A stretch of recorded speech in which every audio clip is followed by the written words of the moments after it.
Okay. So, welcome everyone to the Leuven Seminar in Classical German Philosophy. We're very happy today to have Luis Fellipe Garcia, who will be talking about Schelling, and in a slight change to the schedule, Philippe Schwab, who will be giving his responses after Luis's talk. After Philippe's response, we'll give Luis a chance to respond to the comments, and after that, we'll move to the question and answer. We'll open up the floor to questions from the audience. So if you have a question, please use the raise hand function. And if I could ask everybody who is able to turn on their cameras, just so that we all see each other, if at all possible.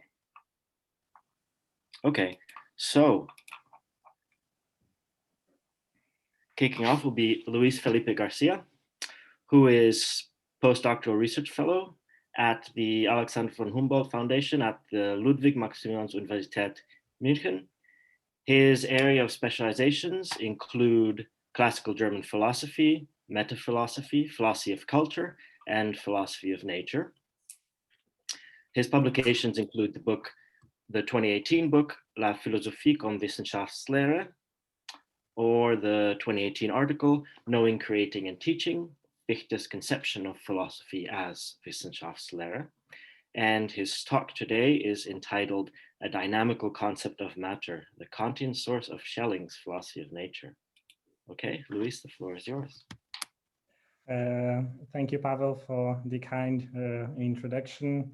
Thank you, Karin, for the invitation. It's really an honor and a joy to be here today and to have this opportunity of sharing my research with you. And thank you very much, Philip, for stepping in. I am really happy that you're here. And so I will share my screen, and because I prepared, there you go. So just to change the position of the pictures, I will talk today about the dynamical concept of matter and the Kantian source of Schelling's philosophy of nature. And this is just a small overview of my talk. I will do a short introduction and try to position myself in relation to the literature on the topic. Then I will introduce the idea of a Kantian source of Schelling's project, mostly as regards the status of a philosophy of nature, and what I take to be one of the main sources, if not the main source, for the motivation of the project. And then I will engage with the specific content of the concept of matter, and I'll try to highlight the similarities and differences in their approaches to matter. And from this engagement with the content, I will extract some methodological implications as regards Schelling's method that on my account is often too quickly identified with the notion of intellectual intuition. So the introduction, is there then a Kantian motivation for the development of Schelling's philosophy of nature? I will argue that yes, and that there is an essential Kantian motivation for the development of the project. This, of course, does not agree with the usual readings of Schelling's project. Schelling's project is very often and traditionally read as a sort of philosophical and scientific failure, because his philosophy would be a sort of romantic revival of dogmatic metaphysics, or what Taylor and Pippin call as metaphysics of the world. So, and many commentators of classical German philosophy reconstruct the whole history of the period without majorly engaging with Schelling's philosophy of nature, as though it was negligible in the period. We can see that in Dieter Henrich's well-known book From Kant to Hegel. And as regards science, Schelling's project is also very often interpreted as completely alien to the empirical praxis of science. You can see it in Heinrich Laut, but also in other commentators. And there is, of course, another reading, mostly developed in the 80s, I would say, when there was a sort of very quick development in the interest for the history of science. And at that time, there were some projects being developed on the historical importance of Schelling's philosophy of nature. You can see that in a book from 1985, Nature and Subjectivity, where you have many articles on the historical importance of Schelling's philosophy of nature. Very interesting book, which is the proceedings of a congress, I think held in Switzerland at the time.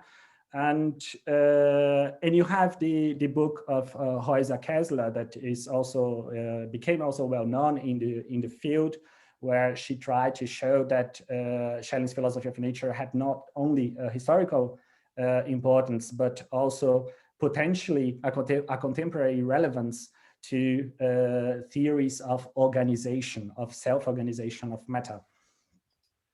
But there are also philosophical defenses of Schelling's project, not only as regards its importance for science, but as regards its importance for philosophy itself.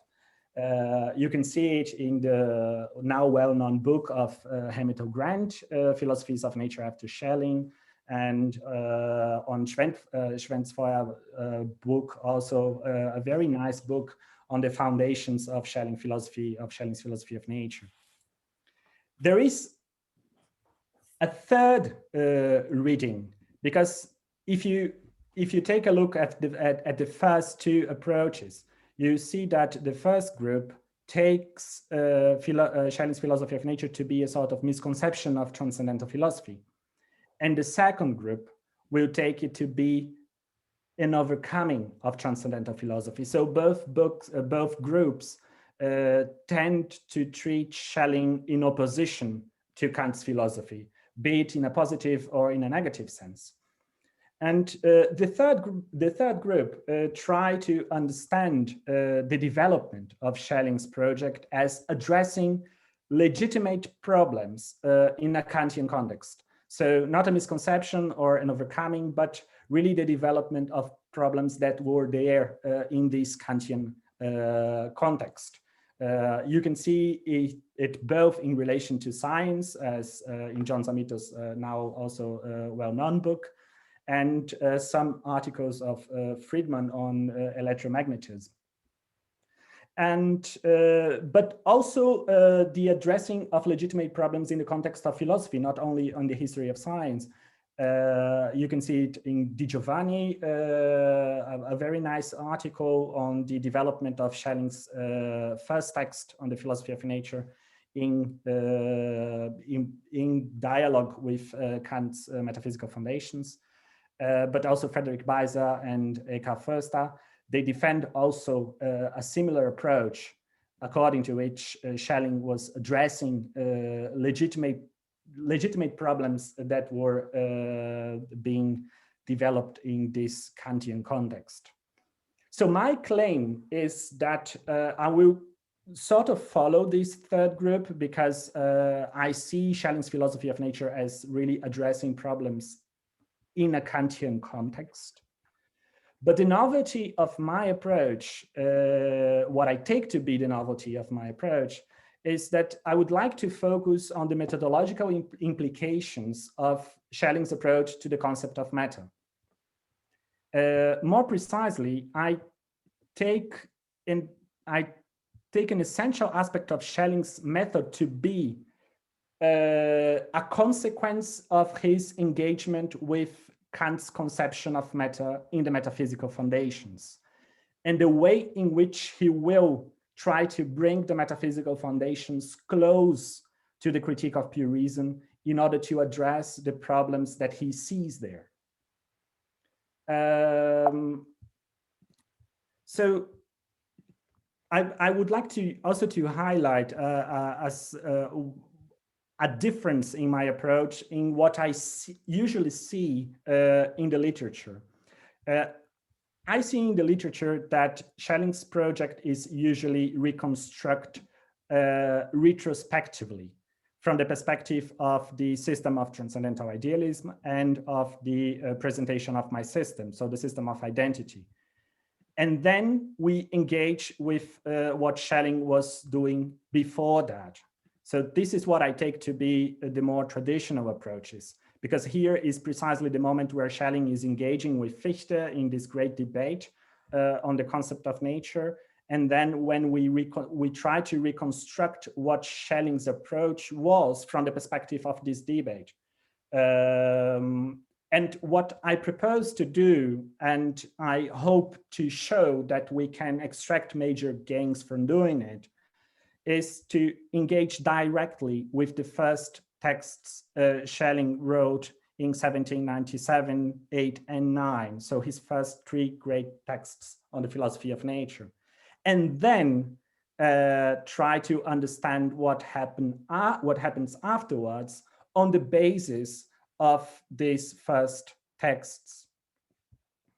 So now the Kantian source. This is a quote of Schelling's, a series of lectures given by Schelling in 1831 called Introduction to Philosophy, that was published first in the 80s, I think. And there Schelling reflects on his own project on the philosophy of nature. And he associates it with Kant's philosophy in a very interesting way. He says, what we have learned from Kant's critique is simply that philosophy must intervene deeper into the factual. If this is the result of the Kantian critique, then the transition to natural philosophy, which seeks the true prius in nature, is in fact a very natural and understandable consequence. So this quote is very surprising if we take the traditional approach to Schelling's philosophy of nature, because not only he presents his project as a consequence of Kant's critique, he also presents it as a consequence of the empirical aspect of Kant's critique. So we usually take this project to be deeply anti-Kantian and anti-empirical. And he presents it many years later as a consequence of Kant's critique and of the empirical strength of this critique. And what is this empirical strength of Kant's critique? And Schelling wrote an obituary to Kant in 1804. And there he develops a little bit further his conception or his interpretation of Kant's philosophy. And I think here we can understand a little bit better what he takes this empirical strength of Kant's philosophy to be. He says in the obituary, to his theoretical critique as the formal side of philosophy, he, Kant, added later his metaphysical foundations of natural science as the real side. So we have the critique as the formal side, and he added the metaphysical foundations as the real side. But he couldn't, after this separation, bring the principles of both parts to a true unity, so that his natural science could turn into a natural philosophy. So if he brought both together, he could achieve he could be brought to the standpoint of philosophy of nature. In 1801, in the few hours of free thought, he was still working on a project, Transition from Metaphysics to Physics, which, had age allowed him to complete it, would undoubtedly have been of the greatest interest. So I would like to highlight 3 points here. First, of course, this very special status of the metaphysical foundations. So the critique is, as we have seen, what brought philosophy closer to the factual.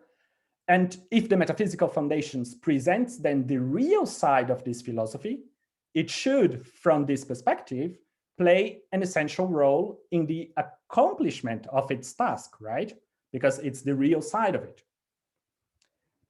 Second point is that according to Schelling, there is a possible development of Kant's philosophy in the direction of a philosophy of nature. And this development would be the synthesis of the principles of the formal side and of the real side. So of the critique and the metaphysical foundations. And the third point is Schelling's awareness of the opus posthumum. It is unclear the extent to which Schelling knew the details of this project, but in the context of this quotation, it seems to suggest that he had some hope that the project would go in this direction, in the direction of the development of a philosophy of nature.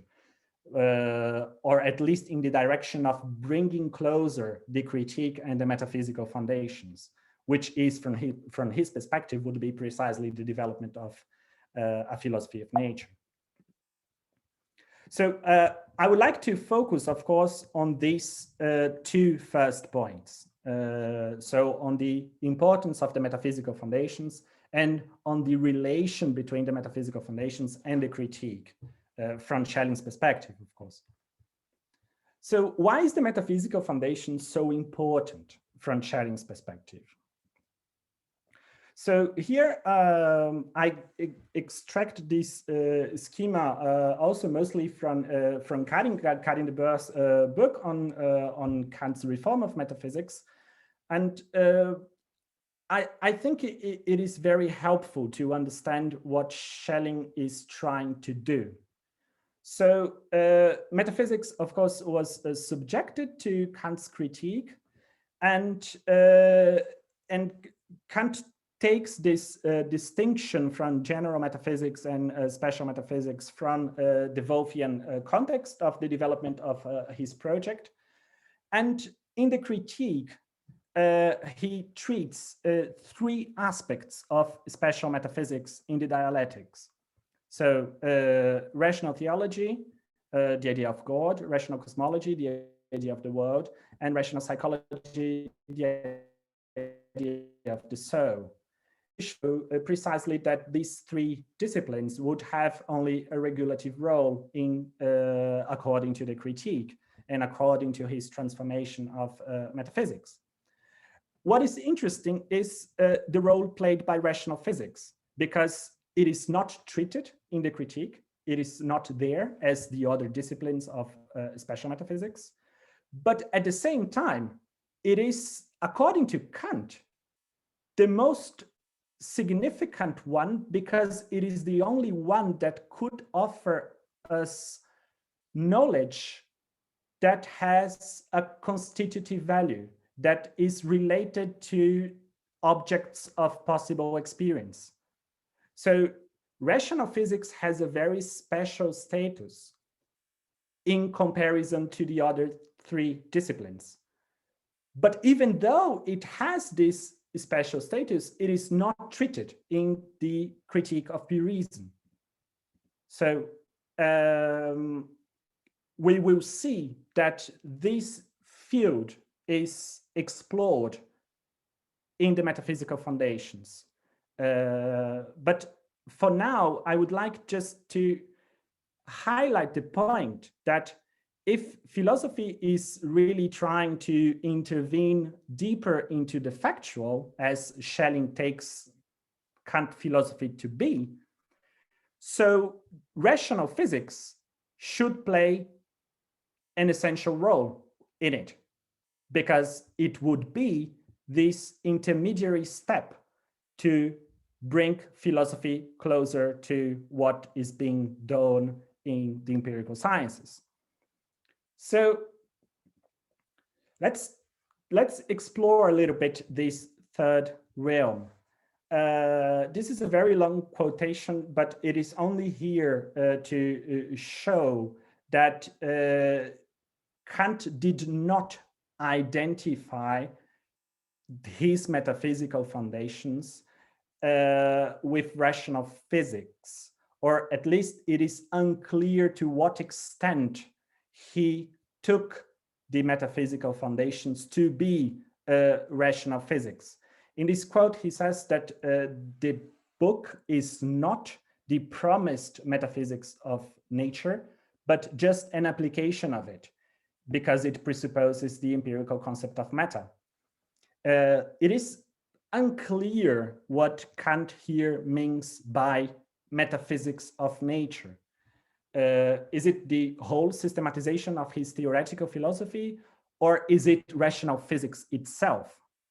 It is not completely clear, but what is clear is that from this quotation, he takes the metaphysical foundations to be a concrete application of general philosophy.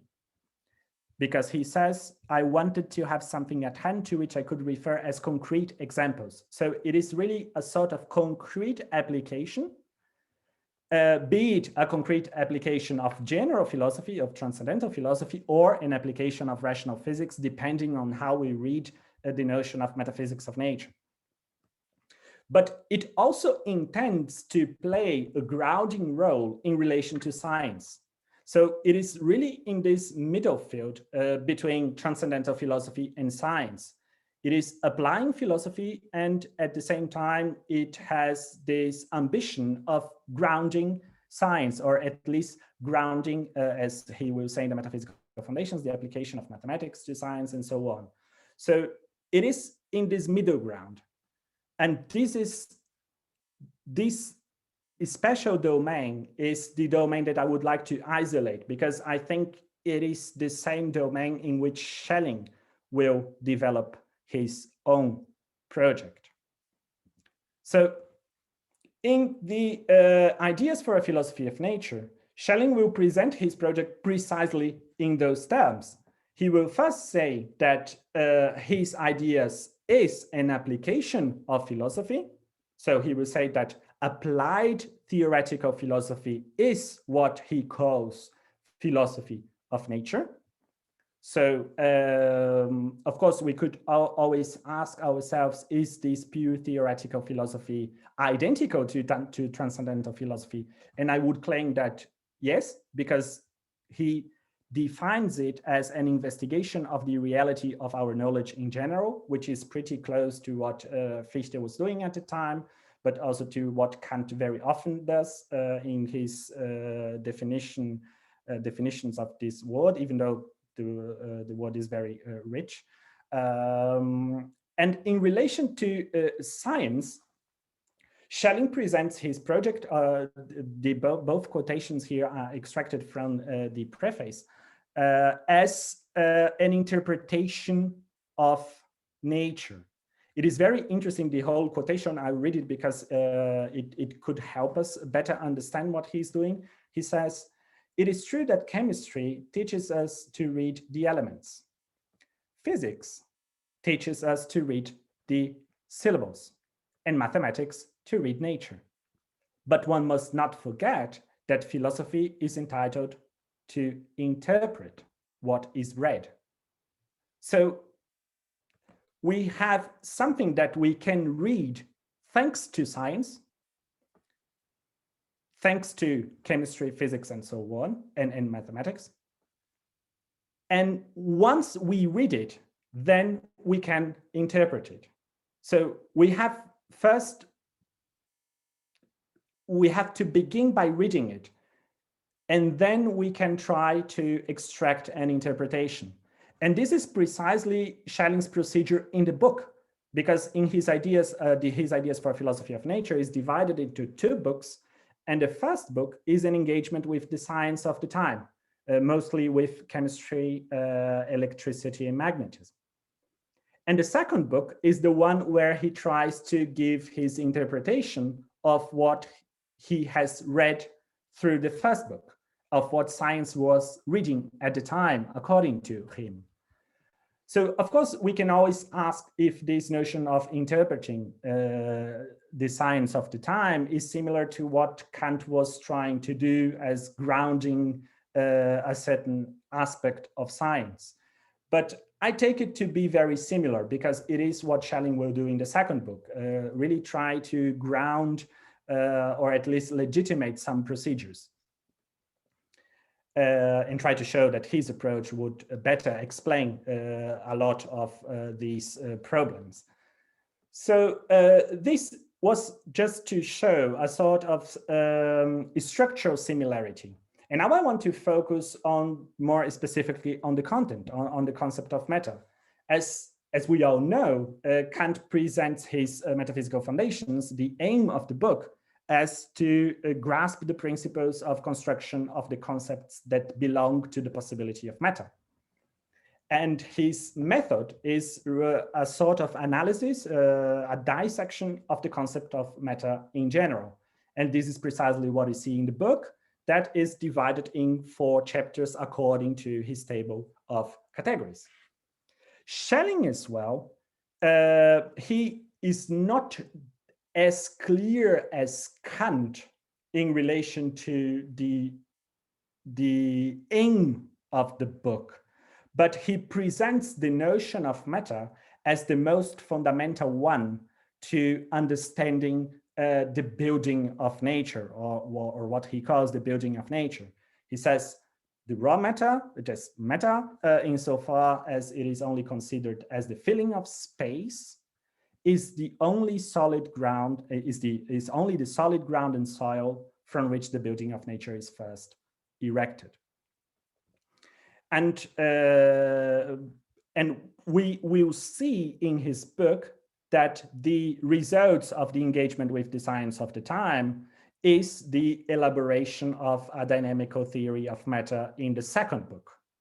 So matter plays a central role in the whole structure of the book, because he tries to understand the challenges and he tries to answer to those challenges by developing a certain conception of matter.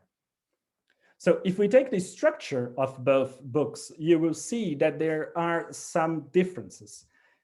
Schelling will start from the engagement with the sciences, then he will develop his theory of matter, and then he will apply this new theory of his theory of matter to a special domain of science.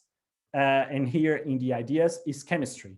So if you take the structure of the book, you see that the 3 last chapters are the development of a philosophy of chemistry.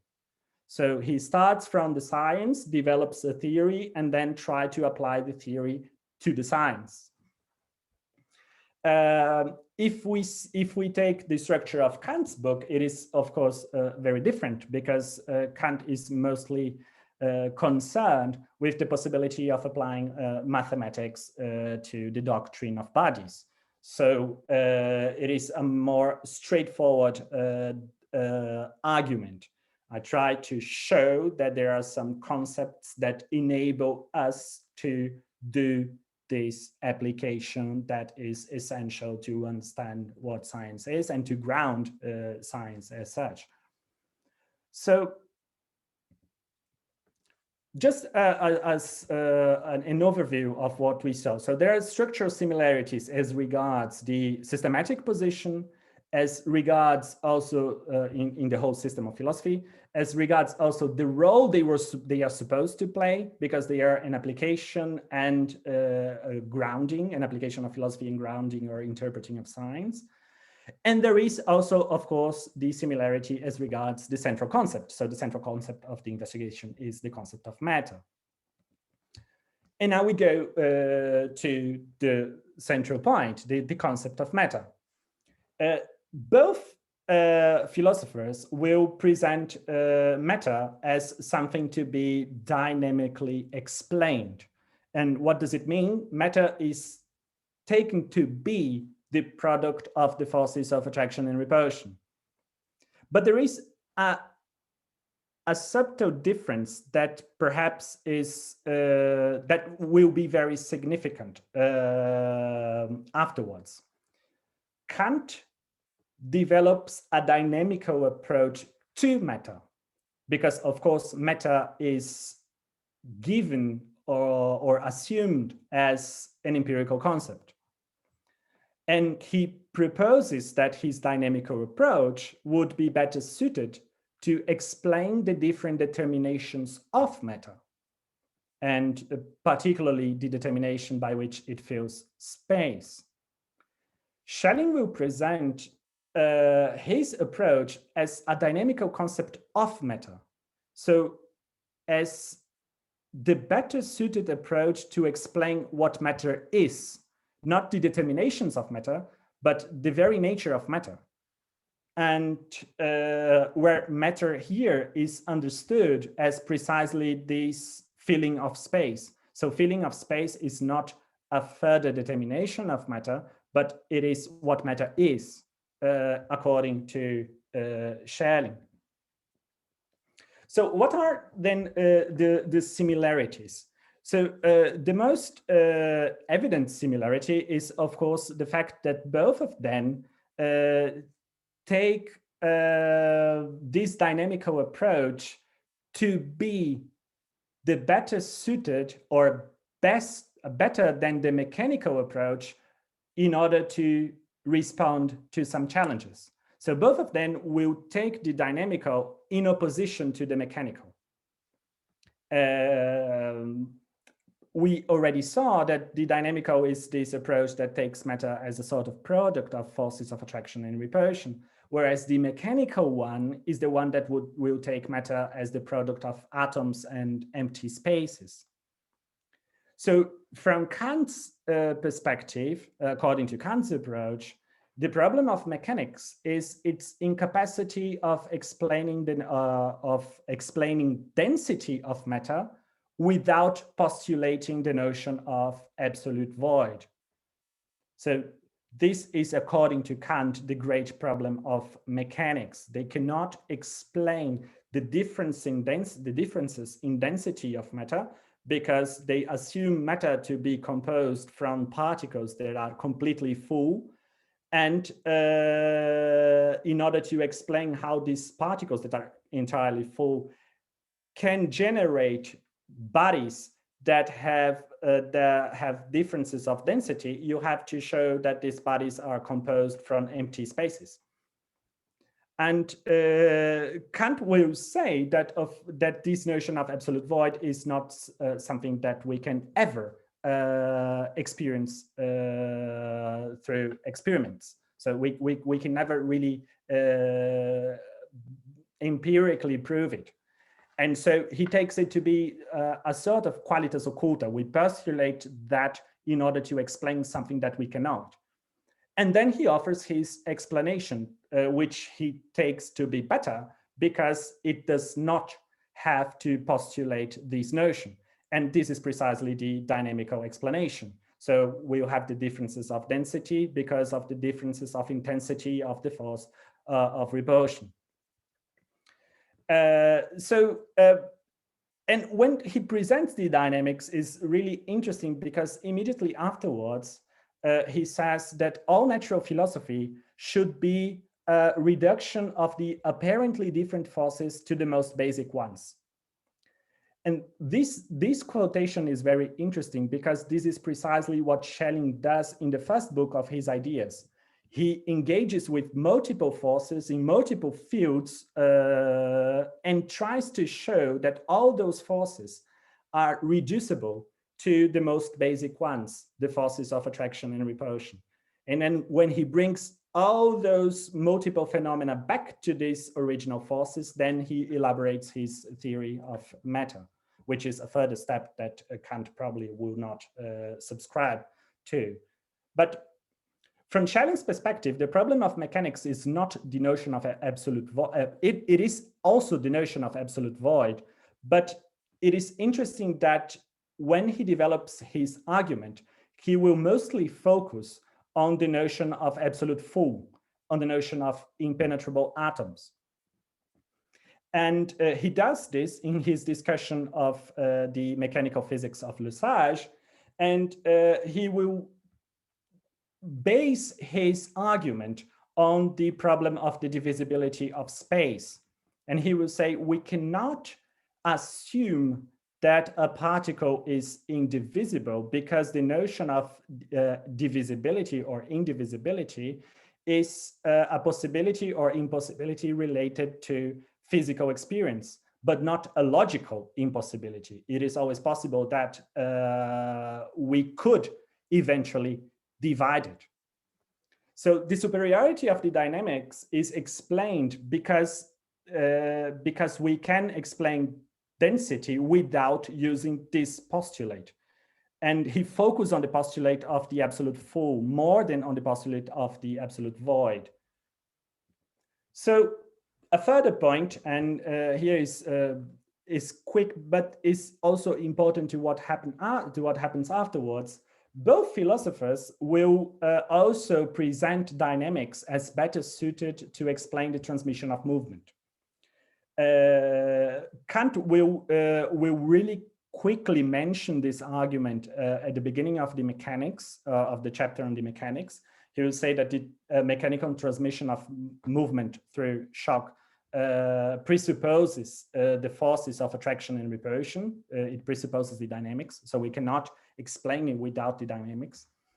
But Schelling will focus on the notion of force in general in order to explain why they cannot, the mechanical approach cannot explain the transmission of movement. And he will say that the mechanical model, since it reduces everything to impenetrable atoms and void, it can only explain force and movement through hypostatization of it as a material entity. And he will take Lesage as a paradigmatic example of it, because Lesage will postulate the notion of gravitational corpuscles. He will say, this is precisely what the mechanical approach cannot explain.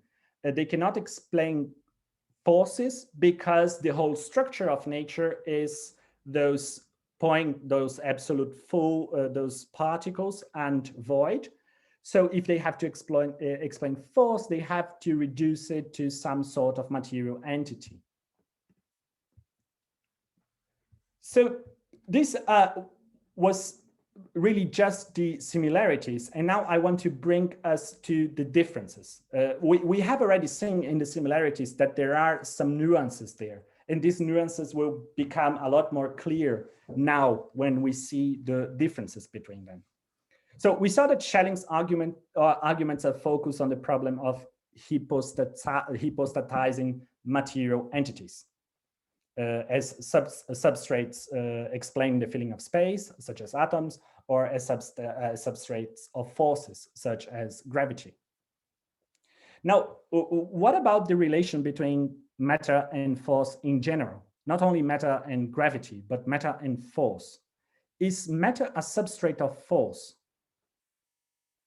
And there is a certain tension in Kant, or at least I take Schelling to see their attention, because matter is presupposed, of course, as an empirical concept at the beginning. But then the explanation of the feeling of space is given by the analysis of the concept. Now, are these forces an empirical determination of matter, or are they essential ones, or maybe even the essential one? Does it make sense to say that matter is the substrate of that which will fill space? Or is matter precisely the feeling of space? Should these forces be an expression of what matter is, or should they be a determination of matter? And here we are coming to a tension or to a difference between both approaches. Schelling's response to what I take here to be a tension, at least from his perspective, is to use the paralogisms. And this is a very interesting argument. He will say, just as the I is not the substrate of spontaneity, because spontaneity is the I, the same should hold for matter. Matter should not be taken to be the substrate of these forces, but these forces are matter from this perspective. So there is no thing that is the substrate of, say, spontaneity or of the fundamental forces, but this spontaneity and the fundamental forces are precisely what this is, namely the I or matter. So he uses the paralogisms to make his point. Of course, we can dispute the validity of the argument, but what I really want to understand here is what he does with it. So the direction that he will develop it. So Schelling then develops a sort of a philosophical sketch based on this argument. He will say that the forces of attraction and repulsion should be grounded on the very structure of intuition, and he will develop a theory of intuition that I take to be extracted mostly from Fichte as a synthesis between expansion and contraction, a synthesis between activity and passivity. And it is only a sketch, but he tries to show that this structure would be the source of the structure of matter as attraction and repulsion. And then he will try to reduce this last source that he calls X, just as Kant has done in the Critique, to forces. And he will say, we can even so we can even see that these objects are nothing but products of forces, so that the fantasy of things in themselves as alleged causes of our representations disappear. So he tries really to dissolve the materiality of things into forces. And in a certain sense, he is really trying to desubstantialize the material world. And of course, from a Kantian perspective, we probably will not accept all the steps of the argument, but it points out, on my account, to an aspect of Kant's philosophy that is deeply important to the development of classical German philosophy afterwards, which is a new conception of object, a new conception of objectivity, which object is really taken to be the result of constructing forces, of the operation of constructing forces. Be these constructing forces the forces of the understanding, or be these constructing forces the forces that of matter, or the forces expressing matter, as Schelling takes them to be. So the second difference comes precisely from this point of the relation between forces and their objective expression, which is we see that Kant's text, The Metaphysical Foundations, he associates the notion of matter with motion. And it is a very also Newtonian approach. And he tries to come up with a conception of matter better suited to explain the different interactions of motion. Schelling is also engaging with a kind of change which is not motion, but is what I will call here becoming. And he will associate, I don't have the quotation here, but we can talk about it afterwards, but he will define chemistry as the science that observes matter in its becoming. And this is also the reason why chemistry is so important to him, because he's trying to understand, to elaborate a conception of matter that could explain the processes of dissolution and emergence. And these processes, according to him, are the processes being studied by chemistry. So an overview, the dynamical approach, we can see that there are some similarities because both of them take this approach to be superior to the mechanical one. And to better explain the density of matter and even the transmission of movement. But there are some differences as regards the conception of matter itself. Kant takes it to be a determination, and Schelling takes his theory to be addressing matter as such. And of course, they are exploring a field that, according to Kant, would be the field of a concept empirically given, while for Schelling, he is bringing this field always closer to the critique, always closer to the structure of objectivity in general. And of course, as I mentioned before, so one is trying to explain motion and the other trying to explain the becoming. And now the methodological implications. So I hope to show, to have shown, and perhaps to show by doing further research, that Schelling's method is a lot more than intellectual intuition. So in the general deduction of the categories of physics in 1800, Schelling says the dynamics in physics is exactly the same as the transcendental in philosophy. And explaining something dynamically in physics means precisely the same as explaining something transcendentally in philosophy. Of course, the quotation is very elliptic, but what I take it to mean is that transcendental philosophy, from Schelling's perspective, desubstantializes objective reality. And what he takes his dynamics to be doing is precisely the same, to desubstantialize the material world in order to show that this world is fundamentally a structure of constructing forces.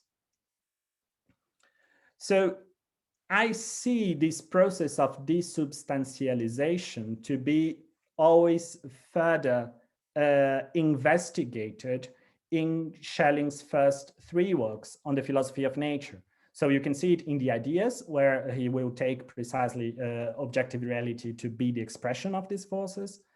In the word so, he will associate these two forces to the notion of polarity and try to show that polarity is the very structure of the whole world.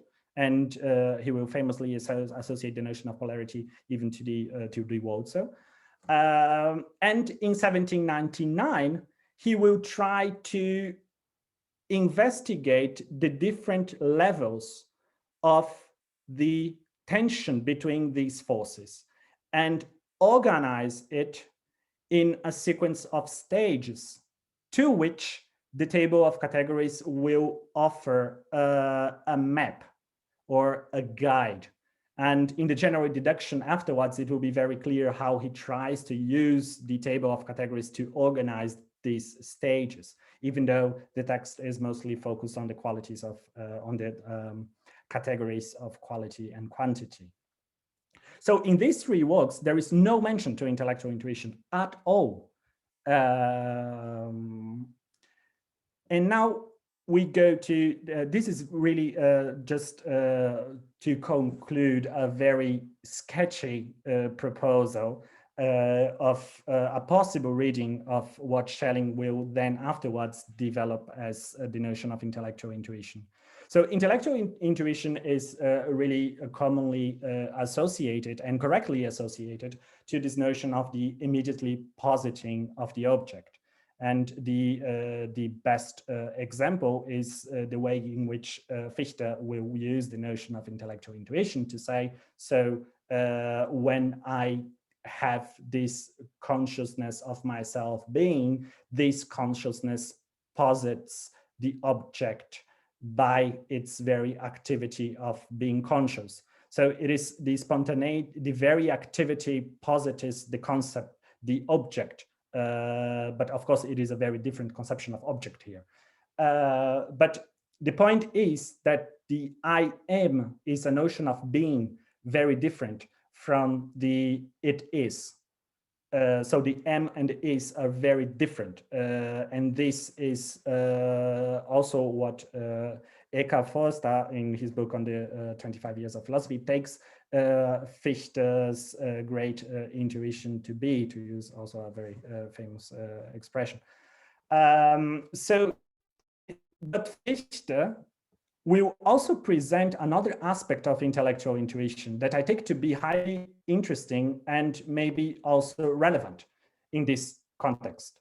In his Sonnenklarebericht, Fichte will, I think 1801, the text, he will associate the notion of intellectual intuition to the capacity we have to apprehend an activity, and more precisely to apprehend an activity of construction. And there he works, of course, with mathematics, and he says, the way by which I can grasp my own activity of tracing a line, or this movement by which I trace the line, I can only grasp it through intellectual intuition. And he tries to show that there is a connection between intellectual intuition and the grasping of any spontaneous activity. So not only the positing of the object, but also the idea that I'm grasping an activity.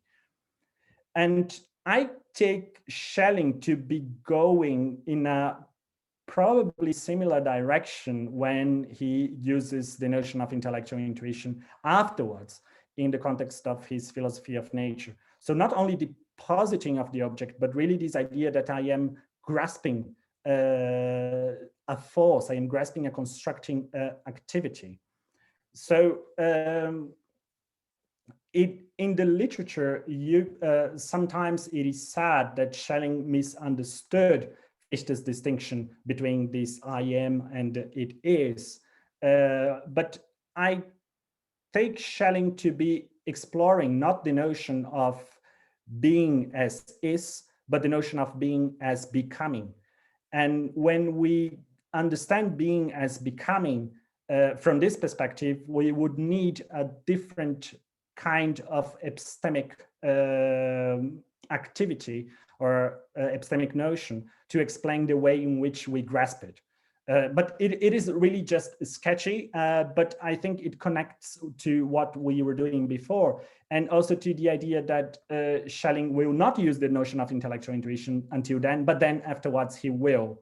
But of course, it is also connected to the system of identity and so on, but we can discuss it afterwards. And just to conclude, what I did not claim here is that Schelling's project is essentially Kantian. And if I gave this impression, I would like to really highlight the fact that it is not the case. What I did claim, however, is that Kant is a central source for the genesis of Schelling's project. And I will even say that it is such an essential source that we cannot properly understand what Schelling is doing if we do not engage with this source. Second, I also hope to have shown that Schelling himself saw his project as a further development of some of these features of Kant's philosophy. Of course, not only as a further development, but as also a further development being situated, of course, in this specific context. And finally, and now we can return to some of the quotations I used before, precisely this quotation on the possible synthesis of the principles of the metaphysical foundations and the critique, because Schelling says, if Kant had done it, then maybe he would have achieved, or he would have come to this standpoint of natural philosophy. So what is this synthesis from the Schelling perspective?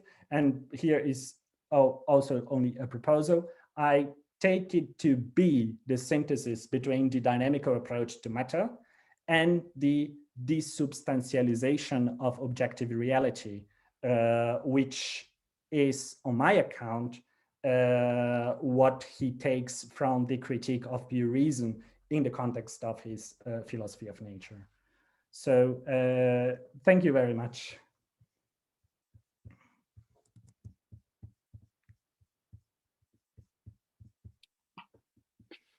Okay, many thanks for that, Luis. So now we'll hear from Fellipe. Are you seeing my screen? The share screen is off now. Ah, okay, good. Thanks. So we'll now hear from Philipp Schwab. So Philipp is assistant professor in philosophy at the Albert Ludwigs Universität Freiburg. He's interested in classical German philosophy from Kant to Hegel, as well as European philosophy from the 19th and 20th centuries.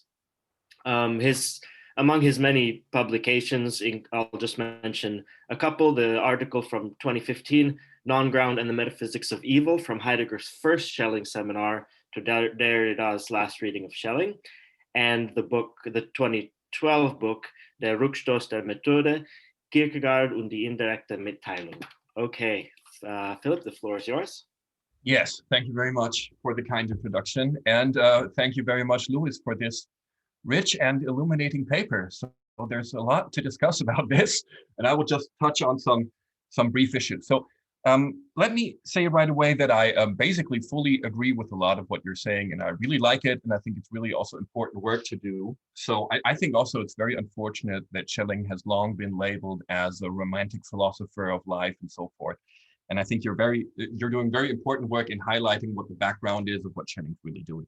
So first, I agree with that Schelling follows up on Kant and that he locates his first ideas of a philosophy of nature within a Kantian framework. And I also very much like your focus on dynamics as the link between what Schelling is doing and how he relates back to Kant and so forth. And I also think it's important that you highlight that Schelling has this bottom-up approach, that he actually starts also from his studies in Leipzig with studying the sciences, and that's where he gets his start from. So it's a bottom-up approach, starting with empirical issues and debates in the science. And I agree with a lot of other things. Maybe one thing also in the overall picture is that Schelling's philosophy of nature is a decisive step in the development from Kant to Hegel, and something that we can't miss. If we miss that, then we miss Hegel, for instance, also in Schelling's later philosophy anyway. And also, I think it's important to read Schelling's philosophy of nature as you suggest, in starting from the early texts and not later on, and so forth. So I agree with all of this, and still there's things to discuss, of course.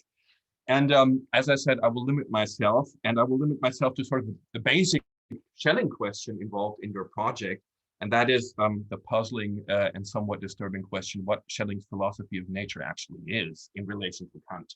So I totally get your point that you're saying Kant is an important source for Schelling, but the Schellingian project is not entirely Kantian. And my question or comments just refer to the question, to which extent do we already in this first draft of Schelling's see aspects that point beyond the Kantian project? And you pointed to some differences, but my question refers, or my comments would refer more to the big picture, the overall systematic framework that Schelling starts with. And I'll just share my screen for a second with the quotation you had in the draft you sent me, but which I think you didn't have that on the slide, so maybe it's helpful to put that up. Where is it? This one right here. So this is the German, and I'll put the English in the chat, if I may, just for a second. because I think here we have a starting point to discuss on how close Schelling is to Kant and how close he's not. I'm not happening to open. So here it is. So this is the English version. I'll just read the English version and the German is on the screen. So nature should be visible spirit, and that's the end of the introduction to the idea, the final 2 or 3 paragraphs. Nature should be visible spirit and spirit in visible nature. Here is then the absolute identity of spirit in us and nature outside us. The final goal of our further research is, already in the very first draft, therefore this idea of nature, that is to say the idea of nature according to which it is identical with spirit. But this essay, Schelling then writes, does not begin from above with the establishment of principles, but from below with experimental findings and the testing of previous systems. Only when I have reached the goal which I have set myself, that is, understand the principles, will it be permissible for me to retrace in reverse order the course which has been run. So I'm leaving out some of the passages here. So the idea is, and I'll stop this screen sharing here. Schelling does have the idea of a reverse order and a top-down approach already in the very first drafts. So he's trying to, in a way, find the principles, and then he will try to deduce from these principles what is empirical. And I don't know if this reference to the first principles and the identity of spirit and nature and so forth, if this isn't already from the outset going beyond the Kantian project in a certain way, or pointing beyond the Kantian project, so that we could say that Schelling is in a very ambivalent stance, starting from Kant and following up on Kant, but then immediately and from the start going beyond the Kantian project in a certain sense. So I'll try to summarize this in 2 or maybe 3 brief questions. So the first is what you, being perfectly right, I think, said about the starting point. Is this also true for Schelling's following texts, or is it only in a way a starting point that he starts from a Kantian project but then moves elsewhere? And the more systematic question would be, is Schelling's idea of a higher unity that he has right from the start compatible with the approach that he presents in the first pages with this Kantian framework, as you beautifully showed? And I think this sort of big picture question of what Schelling's philosophy of nature is in a way also present in what you did in more detail about matter and intellectual intuition and so forth. Because what Schelling is trying to find, as opposed to Kant, is the very basic principles, and he tries to do that in following up on attraction and repulsion, and then he finds expansion and contraction. And these are principles, I would say, more along the early Schellingian transcendental philosophy and Fichtean line than along the Kantian line, the way that Schelling introduces them. So these are just some questions just to check back on your super interesting project. I think everything you say is sound, but the question is, how far does it carry us with Schelling? So I'd just be interested to hear what you think about that. Thank you, Fellipe, for these very kind comments and great questions. So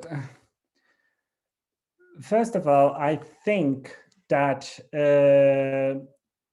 Schelling will achieve a point that will go beyond Kant, and I agree with you. So he is trying to develop this approach bottom up, and he will come to a point where the identity will come into question. And on my account, this point is precisely this discussion on the structure of matter being grounded on the structure of intuition. And I also agree with you that when he discusses the structure of intuition, he's drawing mostly on Fichte, this notion of intuition as expansion and contraction, as a synthesis of activity and passivity, and so on. But he is coming to this point through a material path. And my attempt was really to try to understand how this question of identity can be taken to be a consequence of what he's doing. And so that we can also understand why the question is, even from a Kantian standpoint, could be a legitimate question, unless we do not accept some of these steps that he is making. But then we can, of course, discuss these specific steps. But so I agree with you. He is already opening a field that will go beyond Kant, but he is opening this field through a Kantian path. And then it comes to the difficult question, whether the later texts will also do something similar, or at least if they will be compatible with this first text. I think that mostly the first outline and then introduction to the first outline will really introduce this notion of nature as subject, which is very new. Mostly the introduction to the first outline, where it is very explicit. But my project in the long run is to try to understand in which way this notion of nature as subject is the response to a problem, and not only something that he postulated like that. So my point is really to understand what is this path that will bring Schelling to formulate a notion that will try to respond to a challenge. And I'm trying to understand the challenge. Because when we understand the challenge on my account, we will also understand a lot better the answer. Because if we take it nature as subject just as a formula from the start, it sounds very mystical. It sounds very counterintuitive from our perspective nowadays. But if we understand what kind of problems he was dealing with, and what kind of answer is that in relation to these problems, maybe we will also better understand his project and better understand the answer. So yeah, I don't know if I answered to all of your questions. If not, please tell me. No, perfectly. I fully agree with that. And that's why I stress so much that I think it's important to show that route leading from Kant to where Schelling is going. Yeah. Still, I mean, one perspective one could include, and this is also something that people say in the literature, is that Schelling sees these problems in contemporary natural sciences, and then the way he presents the solution is, well, we in transcendental philosophy have these ideas of original forces and productivity, and with these ideas of original forces and productivity, we can solve contemporary problems. So I would be a bit hesitant to overdo this, to put it sharply, to say from the problem that Schelling sees, he all of a sudden develops the idea of original forces and nature of subjectivity. Of course, that relates to the discussions in this period between Fichte and Schelling and so forth. So I didn't take you to be doing that just to say where I'd say that would be a bit too much, but I don't think you're aiming in that direction at all. So yeah, thank you. I totally agree with you. Yeah. Okay, I think this is a good time to open up the floor to questions. So if you have any questions on anything that's just come up in this exchange or anything else in the talk, please use the raise hand function, and I'll call on you in the order that the raised hand appears on my list.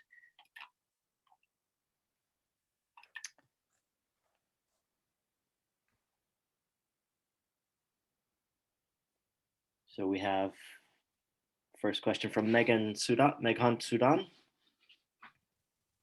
Hi, thank you. Great paper, great questions. And actually, my questions have been covered by Philip Schwab's presentation. But I just wanted a historical note that I want to reemphasize was that the notion of transcendental philosophy itself is so amorphous that it can come from many different sources.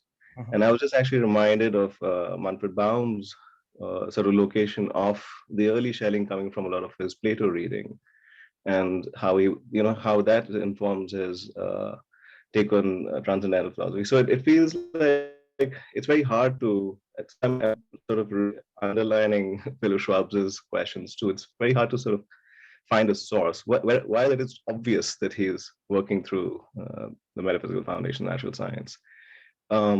my other question, so that was just a kind of a worry that I want to underline. My other question or confusion was about the claims that you're making about how Schelling gets right. He's not sort of just doing the Eckhart first, a kind of intellectual intuition reading, but how is he using the notion of intuition, especially that you said that he's taking it from Fichte's, the synthesis of activity and passivity, and and grounding the theory of matter on the structure of intuition.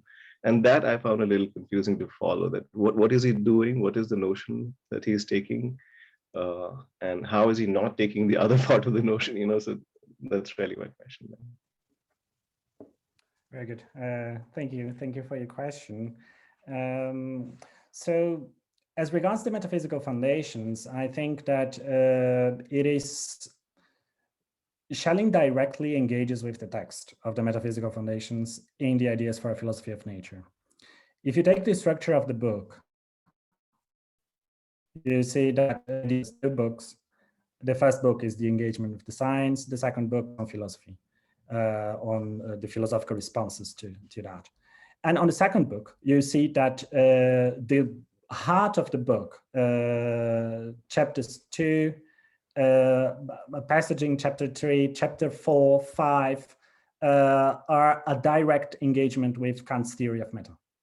And he comments on it, and he tries to show to what extent his approach agrees with Kant and to what extent it does not agree.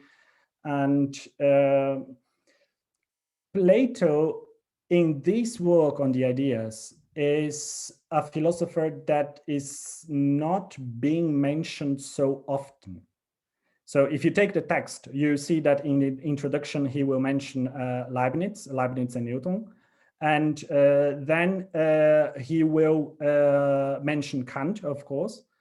And on the second book, Kant is overall, really overall in the second book. And you don't see a lot of Plato in there. It does not mean that he is not eventually using some of his Platonic inspirations from his youth studies, but it doesn't come to the surface of the text in the same way as his engagement with Kant. His engagement with Kant is very clear throughout the text. So that would be the first question. And what I tried to do was to show, to make sense of it, really to try to understand why is he engaging with Kant so much and why specifically with the metaphysical foundations. And the second point as regards intuition, I agree with you that is obscure what he's doing there. It is sketchy. He is trying to understand how can I conceive this relation between matter and mind when I conceive matter as an a priori concept? Because the whole discussion with Kant in the end will be the status of matter, because Kant takes it to be an empirical concept, and Schelling will try to show that the forces of attraction and repulsion must be a priori conceived. And if these forces are the explanation of what matter is, then matter should be brought closer to the domain of the a priori.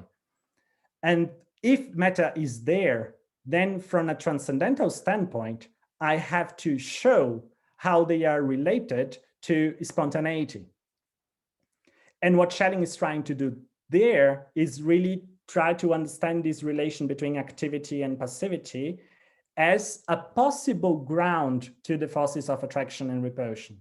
So I'm not saying that his responses are clear, but I'm saying that we can understand why it is a problem for him, because when we take matter to be something closer to the a priori, then we have to relate it to spontaneity in somehow, and that's what he's trying to develop there. And I agree with you that further developments of this direction will eventually bring us to the notion of intellectual intuition. But intellectual intuition is not what is fundamental in his method, not until 1799. It is mostly the conflict of forces and the organization of this conflict in different stages of unfoldment, of development, and so on.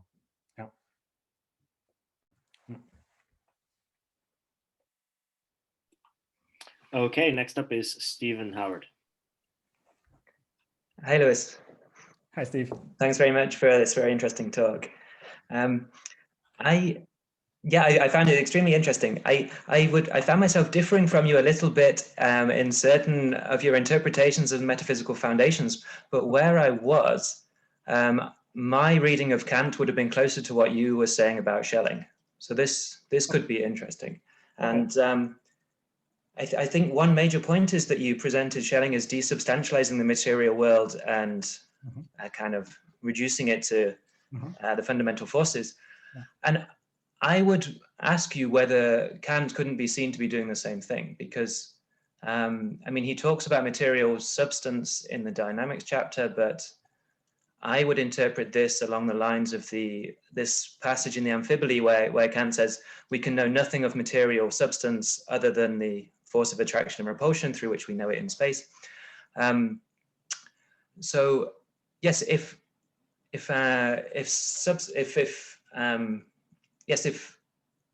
as I would read it, the dynamics chapter, the main text of the dynamics chapter, setting aside the general remark, would be showing that matter fills space and therefore there are determinate bodies due to the fundamental forces of attraction and repulsion. It sounds to me that Kant is already closer to the position that you're saying that Schelling takes. So I think one question was whether you would possibly agree with that. And the other, you've covered a little bit in your last reply, but it seems to me that the major difference between Kant and Schelling is this idea that attraction and repulsion are grounded on the structure of intuition. And you just said in your reply to Megan's that this is something that Schelling only kind of briefly sketches, but I'd like to hear more about that and whether this is fleshed out more fully by Schelling later on, because this does seem to be an important difference. Yeah. Thank you, Steve. I agree with you to a certain extent. I think that the desubstantialization of objectivity is something that Kant does, and I see Schelling taking Kant to be doing that. But what a difference, where I see a difference is that on his commentary on Kant, on Kant's theory of matter in the ideas, Schelling will say that Kant takes the concept of matter as something given, and then he analyzes the concept. And Schelling says, from my perspective, given that matter is essentially the filling of space, what I have to do here is to construct the concept of matter by doing a synthesis. And he will say that explicitly. He will say, Kant's procedure is analytical, and what I have to do here is a synthesis. I have to synthetically construct the concept of matter. And so the question would be, is this synthetical construction of a concept of matter something that is compatible with Kant's philosophy? That would be a very difficult question to answer. But if you say yes, then Schelling is doing something compatible with Kant. If you say no, then no, because it is really what he's trying to do, to construct the concept.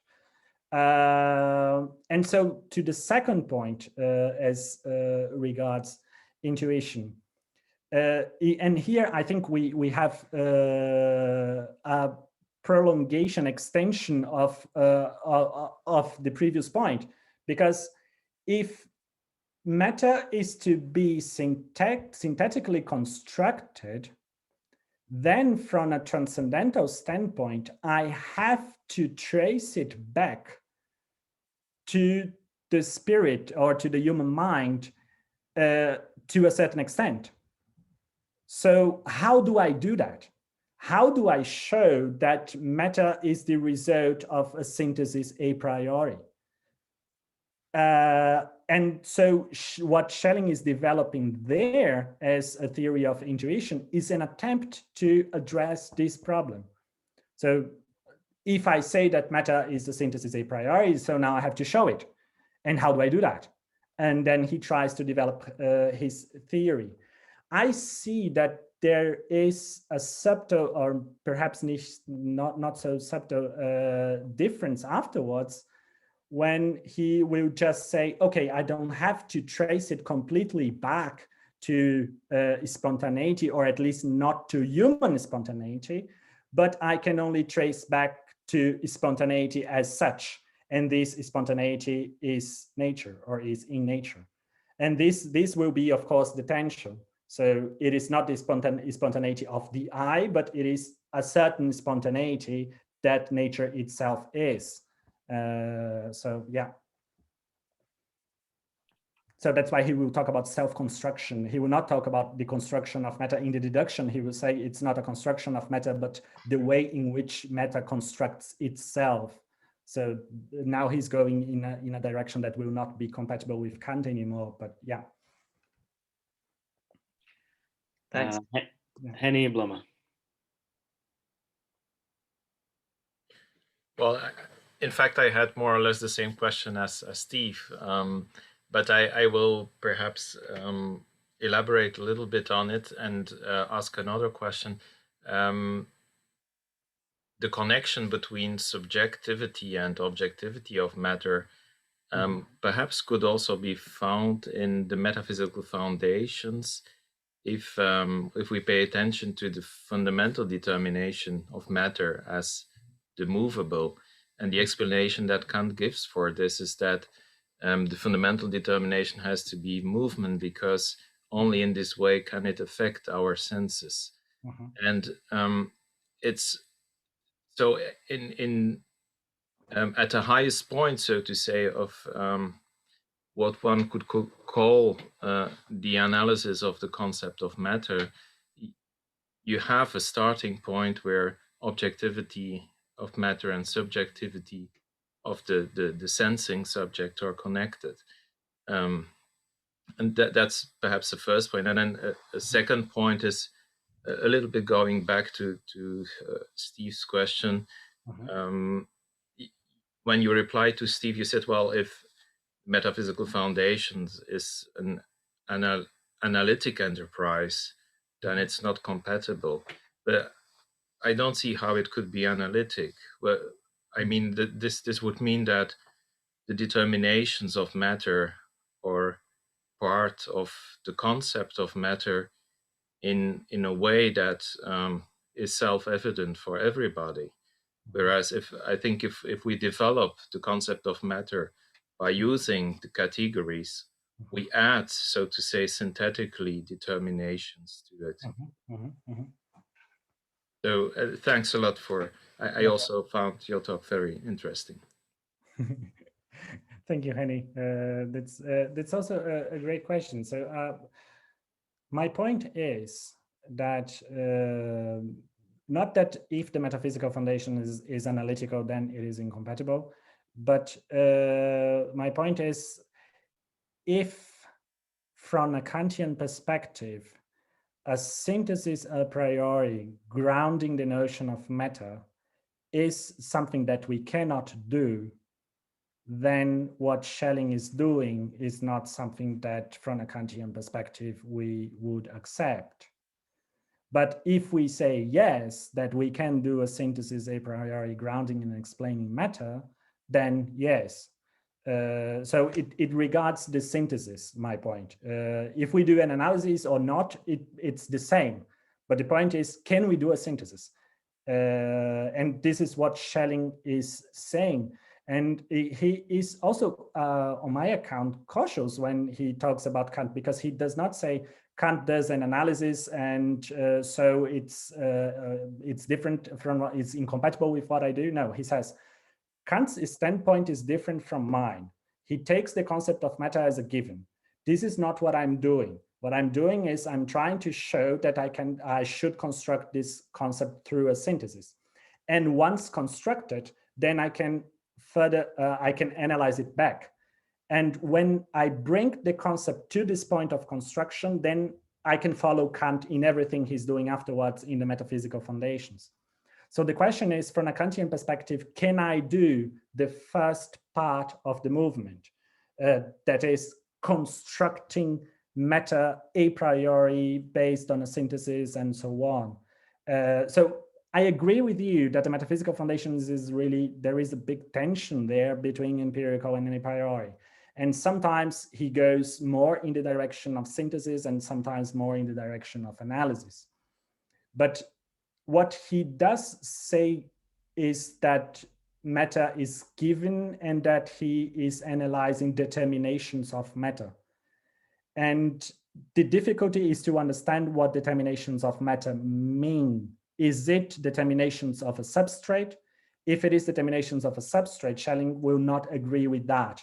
But if it is essential determinations that only express what matter actually is, then perhaps we could find a common ground somewhere. Yeah. Okay. Thanks a lot. Yeah. Philip Schwab. If we have a minute, I would just like to shortly follow up on the discussion of intellectual intuition. Is that okay? Do we still have a couple of minutes? Okay, I didn't want to squeeze that into my first remark, but I think intellectual intuition there in philosophy of nature is a super interesting topic.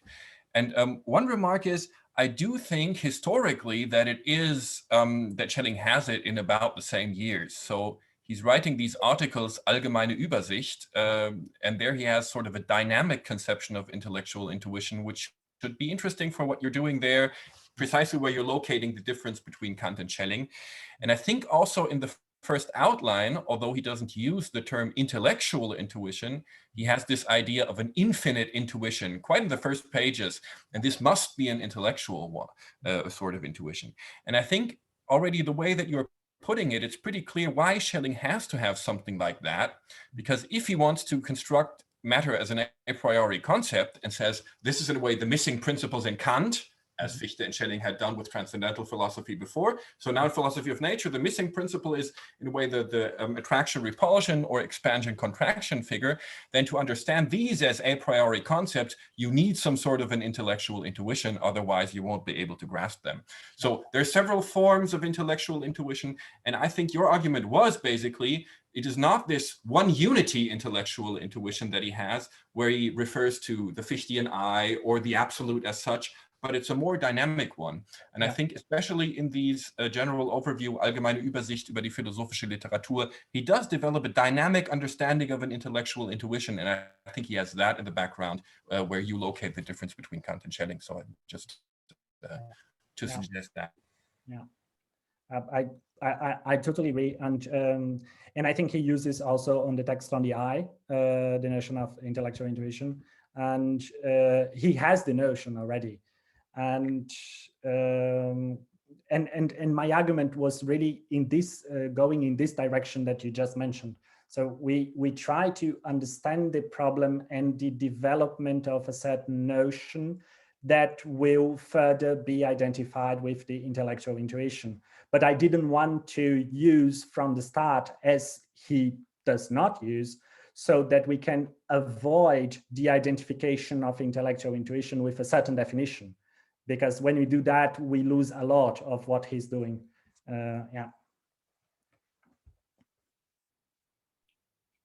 Okay, I've got two questions on my list. Depending on how the first one goes, we may have to continue with the second one in the informal session after. But I think we can go over a few minutes because we started a few minutes late. Okay, next one is Anton Kamishkin. Yeah, thank you, Luis. Very interesting paper. A question which you kind of mentioned in the discussion before, also about this empirical and a priori approaches within the work, right? The ideas. So you also talk a lot about Schelling, about this quote, going deeper into the factual, right? And and you emphasize this engagement with sciences and results of chemistry and so on. And I wonder, so how exactly you see the relationship between this more empirically oriented, like the first book of the ideas, and the more sort of top-down second. So I myself usually tend to read this as kind of compatible with what he says in the introduction to the first outline, when he says there that something to the effect that, well, we know everything through experience initially, and all knowledge consists of the judgments of experience, but then they become a priori once we become conscious of them as necessary, once we sort of gain this insight into the necessity. So once we derive some kind of derivation from the first principles of whatever system he is developing at the moment. So do you think that's what he's doing in the ideas also? So the first book basically is this some kind of discussion of the experiential knowledge, and then this, but already just with some kind of philosophical interpretation, and then the second book is this derivation and an attempt to make them a priori in his kind of terminology. So thank you, Anton. This is very good. I think that he would define chemistry in the ideas as applied dynamics, and what he is doing in the text is really to develop a dynamical theory of matter, to develop the dynamics, and he starts from an engagement with chemistry. So from an engagement of what he will later define as applied dynamics. And in his philosophy of chemistry, there is a passage where he will say that even though the structure, the dynamical structure is something a priori, our knowledge of it is not a priori. So I totally agree with you that I mean, the path through which we get to know that this is a priori is not a path that is in itself a priori. So we need to construct our knowledge of it in order to grasp it, in order to achieve the understanding of it as a priori. And what he does in his engagement with chemistry, I take to be that. So how can I, by exploring this domain of science, get to know and to see that there are some a priori structures there, rendering possible the explanation of different notions being employed in this domain. So this is a first part of the bridge on my account, and the second part of the bridge would be a more philosophical, perhaps, or metaphysical answer, that would be to say that Schelling is trying to understand the notion of becoming. And this is the point that I am still trying to make. It's not entirely clear, I see, but I'm trying to grasp it better, that chemistry is the science that observes matter in its becoming. And so he will try to engage with a science that is investigating the becoming in nature. And from that science, he will try to extract the a priori structure that allows us to grasp what becoming is. So it is really about trying to understand the structure of becoming. And yeah. Thank you. Yeah, thank you, Anton. Okay, our final question from Johannes Georg Schulein. Thank you. Thank you very much, Luis, for this talk. I learned a lot from it, and I'd like to take a look a bit from the outside on it. You presented the issue between Kant and Schelling and the issue of nature pretty much as a theoretical issue, or an issue of theoretical philosophy. And I was wondering what you would say about a reading that focused more on the practical connection, or on the implications for practical philosophy between Kant and Schelling. So in the sense of the third critique and the question of freedom and nature. do you have any intuition with regard to freedom in nature and what the concept of matter that Schelling is trying to develop plays in this role, or would you rather argue that it is in essence a theoretical ontological issue that we should focus on? This is a great question. I think that, and it's only an intuition, really only an intuition, but I think that what Schelling is trying to do in the long run is to understand how can I conceive the material world in a way that the material world is compatible with the emergence of humanity and of human mind and of course of human freedom. So in a certain sense, in the long run, I totally agree with you. There will be a connection with practical philosophy.